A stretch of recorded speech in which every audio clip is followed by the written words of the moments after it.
JDU संसदीय board के अध्यक्ष उपेंद्र कुशवाहा रूटीन चेकअप के लिए दिल्ली एम्स में भर्ती हैं। शुक्रवार को कुछ बीजेपी नेताओं ने उनका हाल जाना। तस्वीर आने के बाद बिहार की राजनीति में कयासों का बाजार गर्म है, क्योंकि माना जा रहा है कि जेडीयू में अपने भविष्य को लेकर कुशवाहा बहुत आश्वस्त नहीं है।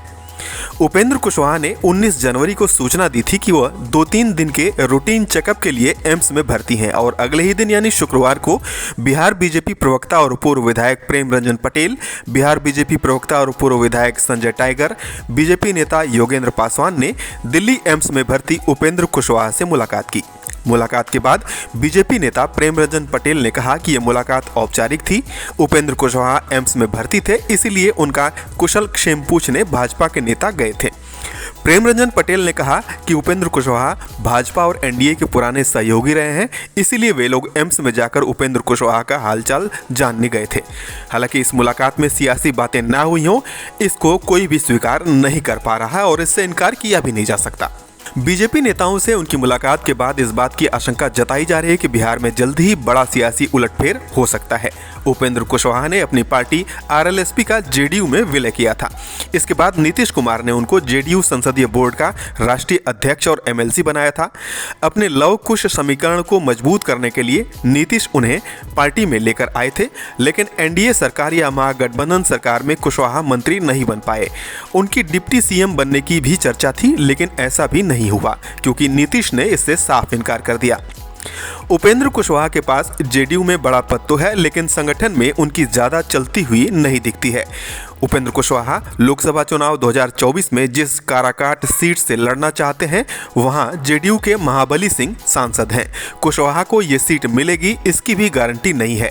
ऐसे में सियासी गलियारों में चर्चा है कि उपेंद्र खुद नया ठिकाना तलाश रहे हैं। वो बोल भी चुके हैं कि न वो सन्यासी हैं, न मठ में बैठे हुए हैं। बोल चुके हैं कि कब तक पैवेलियन में बैठे रहेंगे। उनके बयानों से साफ लगता है कि वो कुछ बड़ा फैसला लेने की तरफ बढ़ रहे हैं। वैसे वो इस तरह की अटकलों को खारिज कर देते हैं और कहते हैं कि जेडीयू में ही बने रहेंगे, और उन्होंने पिछले दिनों ये भी कह दिया था कि उनका और नीतीश का डीएनए एक जैसा है।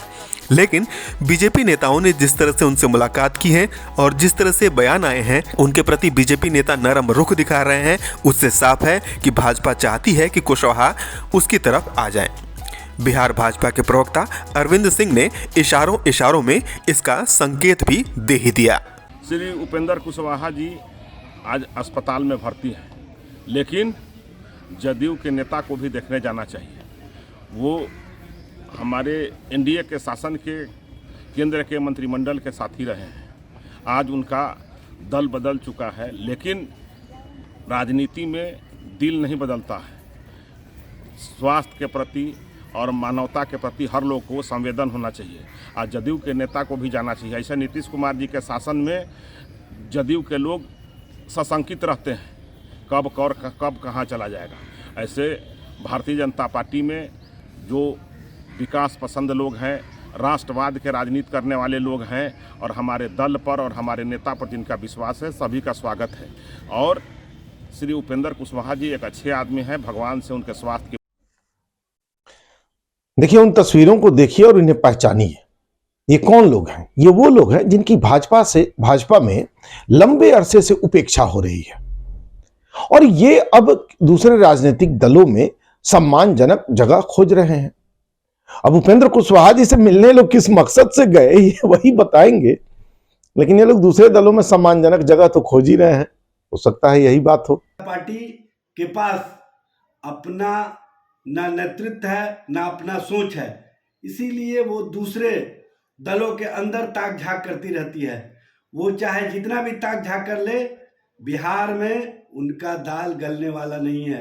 बिहार में महागठबंधन पूरी तरह से एकजुट है, और महागठबंधन के सभी नेता और कार्यकर्ता पूरी तरह से माननीय मुख्यमंत्री नीतीश कुमार जी और माननीय उप मुख्यमंत्री तेजस्वी प्रसाद यादव जी के नेतृत्व में जनहित, जन सरकार, बेरोजगार नौजवानों के हितों में और बिहार के विकास तथा जातीय जनगणना कराकर स्पष्ट रूप से ये बताने का काम किया है कि हम जनता के लिए, जनता के हितों के लिए, जन सरकार के लिए सरकार में आए हैं। और ये सबसे कोई फायदा होने वाला नहीं है। अरे भगदड़ तो बीजेपी में मचना है। 2024 चुनाव के पहले तक बीजेपी का कुनवा पूरा बिखर जाएगा। इससे क्या होना है, ये तो अफवाह फैला रहे हैं। आदरणीय उपेंद्र कुशवाहा जी जेडीयू संसदीय बोर्ड के अध्यक्ष हैं, कहीं कोई इधर उधर नहीं जाने वाले हैं। बीजेपी अफवाह फैला करके ये भ्रम फैला रही है, तो इसलिए ये कयासों पर और अफवाहों पर तो कोई बयान नहीं दिया जा सकता। अब तबीयत उनकी ख़राब है, तो राजनीति में तो ये ऐसे मौक़ों पर सभी लोग जाते ही हैं हालचाल पूछने, स्वास्थ्य का लाभ जानने। इसमें तो फोटो सामने आ रही है, वो सिर्फ बीजेपी नेताओं की आ रही है, जेडीयू नेताओं की क्यों नहीं आ रही है? भाई देखिए, ऐसा है कि ये तो जेडीयू संसदीय बोर्ड के अध्यक्ष हैं, इस पर तो जेडीयू का नेतृत्व ही इस पर देखेगा, लेकिन अस्पतालों की तस्वीर है तो वो बीजेपी के नेता उनसे मिलने गए, तो इसमें बुराई क्या है? अभी तो जेडीयू के ही नेता वहाँ छोड़कर बीजेपी के नेता छोड़कर जेडीयू में शामिल हुए। पूर्व विधायक राजीव रंजन जी बीजेपी के उपाध्यक्ष थे। भगदड़ बीजेपी में मची हुई है, यहाँ ऑल इज वेल है।